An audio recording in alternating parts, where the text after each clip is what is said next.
ഹാജരാക്കണ്ടേ? അതെവിടെയാ? കോടതി ഹാജരാക്കിയോ? എവിടെയെങ്കിലും ഹാജരാക്കിയോ? ഇല്ല.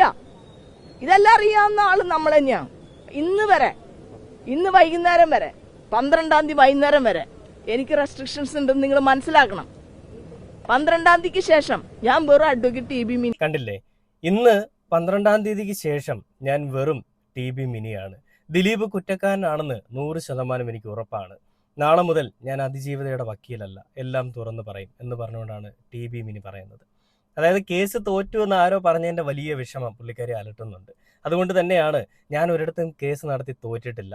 ഞാൻ വ്യക്തമായിട്ടുള്ള കാര്യങ്ങളാണ് നിരത്തിയിട്ടുള്ളത്. എന്നാൽ പ്രോസിക്യൂഷനോ അല്ലെങ്കിൽ കോടതിയുടെ ഭാഗത്തു നിന്നുണ്ടായ വലിയ രീതിയിലുള്ളൊരു കടന്നുകയറ്റം അല്ലെങ്കിൽ ഒരു പ്രേരണ, ദിലീപിൻ്റെ പ്രേരണ അല്ലെങ്കിൽ ദിലീപിൻ്റെ കാശിൽ കണ്ണു മഞ്ഞളിച്ചുകൊണ്ട് അവിടുത്തെ അഡ്വക്കേറ്റും അവിടുത്തെ ജഡ്ജിയും എല്ലാം കൂറുമാറിയതും അതേപോലെ തന്നെ ദിലീപിൻ്റെ കൂട്ടത്തിലുള്ളവരൊക്കെ കൂറുമാറിയതിൻ്റെ ഫലമായിട്ടാണ് ഈ അതിജീവിതയ്ക്ക് നീതി കിട്ടാതെ പോയാൽ ദിലീപിനെ ശിക്ഷിക്കാൻ